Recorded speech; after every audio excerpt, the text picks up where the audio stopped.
Hi guys, welcome back to a review I'm going to do. I don't really do much reviews because I'm not a review guy. But for the sake of it, I thought I'd put this as a hobby, since most of my hobbies have been coming and going these days. What I'm going to review today is actually another, well, it's brilliant, it's great, but it's a pretty late review, so my apologies for that. But it's the Eachine VTail QX110. Now I thought I'd get this because for its price, at least I thought it was a pretty good deal.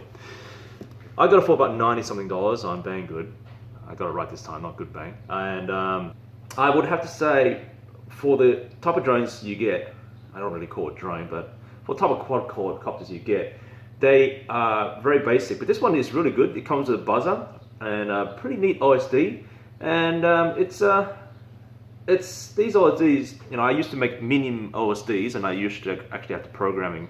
You usually have to program them to get it to work on one of those hobbyists. But now they somehow compressed it into a small little quadcopter, and it's really neat. And you only find these in larger multi-rotors. But now, frankly, I think you find it in one of these mini babies. I really am not fond of the VTail, but I thought I'd give it a try because VTails are what they say seem to give you more agile vector movements. So I thought, okay, you know, let's just do it. Maybe something will actually come out of this. Now, just so you know, you can get this in 3 flavors. You can get it with the DM S2 or something, I can't remember. I don't usually fly with those on. There's the Fly Sky and the FR Sky, which, as you know, I use the FR Sky, as you would know from my previous videos. Okay, so we can start unboxing this here.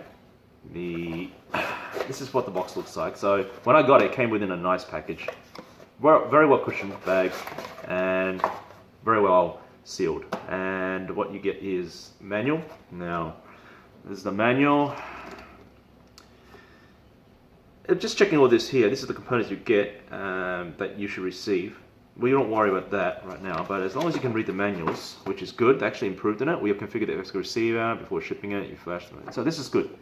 I'm not really picky on the grammar, so it's alright, but sometimes it is very frustrating to read some parts where a bit of a word can make a difference in the understanding. But this is good. You can really read through this without any difficulties or frustrations. This is what it looks like. This here is you get this is very typical. This is how you charge your batteries. You should get about a battery. Alright, I think they use this. These are for the strap-ons, so you can strap the battery on. I actually use it for that. So you put the strap on for the battery like that. But because this has an elastic band, I just tuck it under the elastic band and good to go. Good to have though. I think they gave me an extra. I think this came with 2 batteries. Alright, this is how. What is this? This is interesting. So with this one here, I guess you hook this up to your charger, the LiPo charger, and you can even charge it with. That's interesting. All right, we'll skip this, but I think you hook it up with onto your charger, which has a balance plug, and it will charge from there too. And this one here is another battery. So they actually gave me 2 batteries. That's interesting. I thought they'd give me 1. Anyway, so this is the.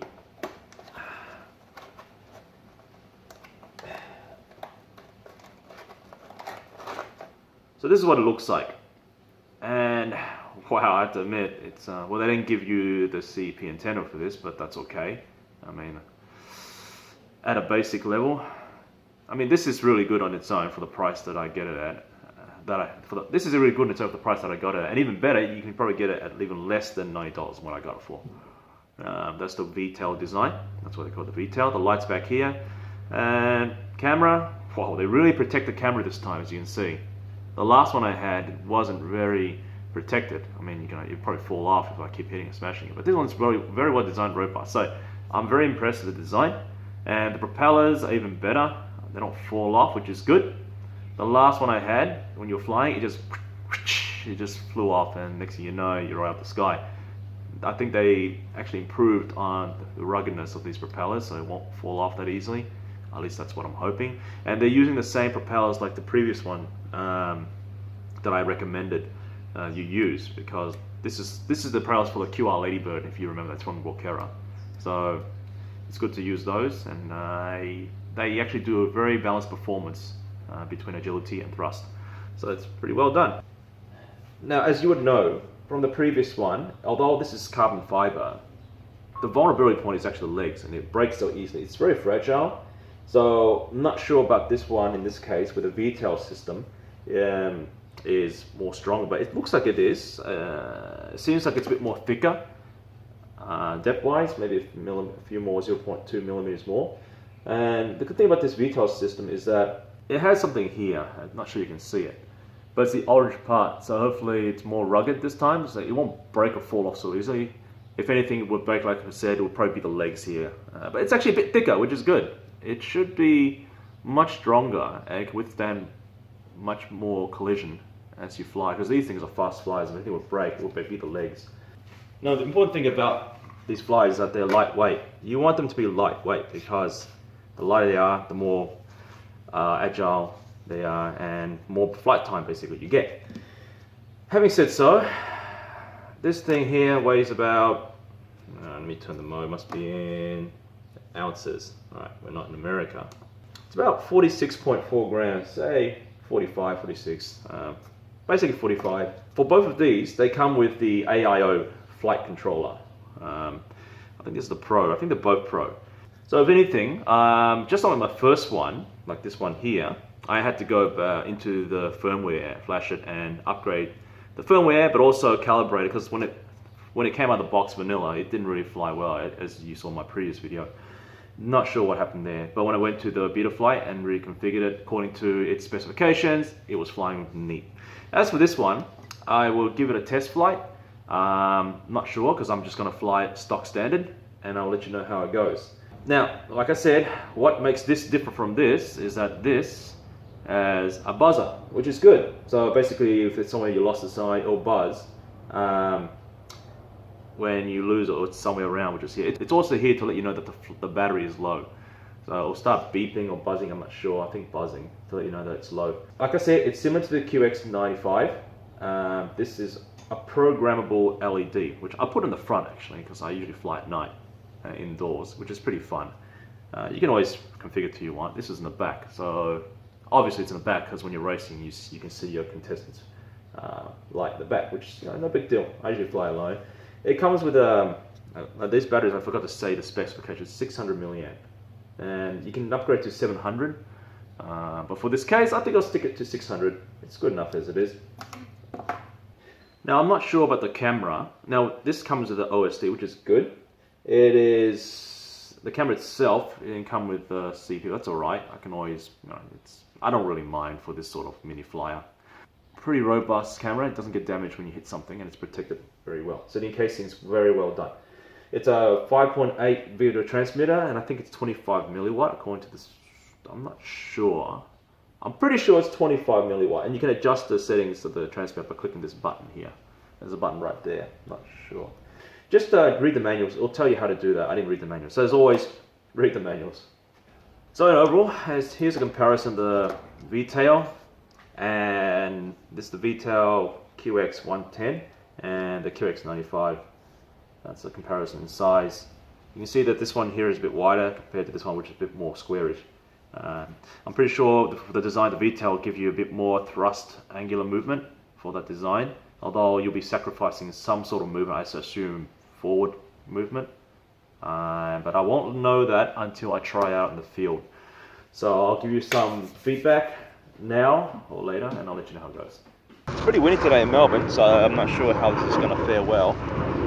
Since Melbourne's pretty windy most of the time, you can never get a good weather here in Melbourne. But it's a good test to see the stability of this little bugger, and see how well it flies in the wind, if any. Switch this to that to record. Alright, we're ready to fly. Now, this is the first time stock standard. I haven't changed any settings yet on the beta flight, so it's good to see how it flies well in this vanilla firmware. Stabilization's on. I'm going to just do normal stabilization, no acro mode, see how it flies. And from there we'll see how it flies and test it out. So here we go. It's very windy, so if it does struggle, that's pretty normal considering it's Melbourne. I think it's nothing else. 4 seasons in a day, maybe 5. Anyway, so let's see how it goes. So you can see the wind's pushing it.